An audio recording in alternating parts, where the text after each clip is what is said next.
You're watching Explore Tulsa.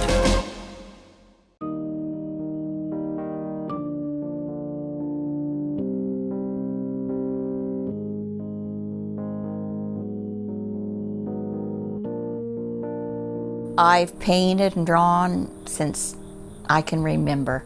That was my toys. You can afford a piece of paper and a pencil, so that was my toys. Drawing was, I drew anything I wanted, and then I had everything I wanted. If I needed a new doll, I drew a picture and I had a new doll. So that's how I created. And it's just not stopped. There's just no end to it. I always was interested in history of war, and my father, having been a captain that was killed in the Korean War, I wanted to acknowledge him. His grave is in Salinas, California. I can't get down there to put flowers on his grave. So I went there one day and I told them I would like to paint the Korean War and honor my dad, and that was my way to put flowers on my daddy's grave.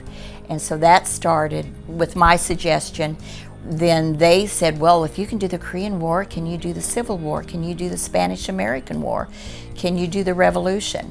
And it led to a lot of painting, and I really wasn't sure I was up to all that. I just really wanted to do the Korean War.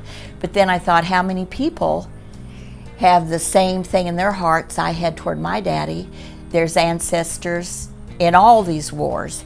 There's families affected by all these wars. My husband is a 100% disabled vet. He was affected by the Vietnam War. And so I was proud to be able to do his picture. He's the fella standing right there interrogating the Vietnamese soldier. My father was shot in the head, and he laid in temperatures more than freezing. He laid alive, packed in snow, because the MASH unit was so full of soldiers they thought would make it. And they didn't think he would make it, so he, along with others, laid out in the snow until their death. That's touched my heart and affected the way I look at things. And I just think how many other people are there like me, even at the age I am, in their 70s, when I go to a show that has to do with war or a soldier. I'm a 6-year-old kid sitting there with tears.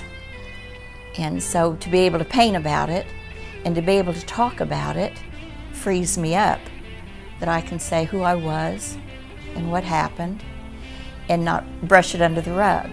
And I think men coming back from the war, they live with their families and they try to have a happy day and brush under the rug the things they can't erase.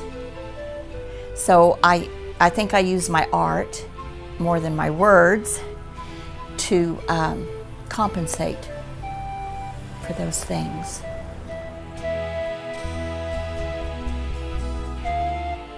I wrote a book. I have 3 daughters, dynamic daughters, and I have my youngest daughter that said, Mother, you've got to write your book, you've got to write your book, and I didn't want to.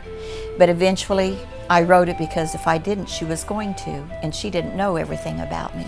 So I wrote my book, and I called it The Untaken Pictures, because in your life, when you're on camera, you have a big smile. That's what people expect. But life doesn't really run that way, and you're not really smiling all the time, though you want to. And that book helped me get back to Salinas, California, to my people, my daddy's family. And it got me back home because I had a book signing. That's the best thing that ever happened about that book. And then my father was recognized. And my beautiful marriage was recognized, because I needed someone to stand by me and to be with me, and I found that person. I've had a wonderful year that's brought out some strengths in me. I was diagnosed with cancer a year ago in July. I reached down in my bootstraps and I found a part of me I didn't even know I had. And so I'd say I'm a strong person. I don't appear to be, because I'm a tender person, but I found some strengths I didn't know I had.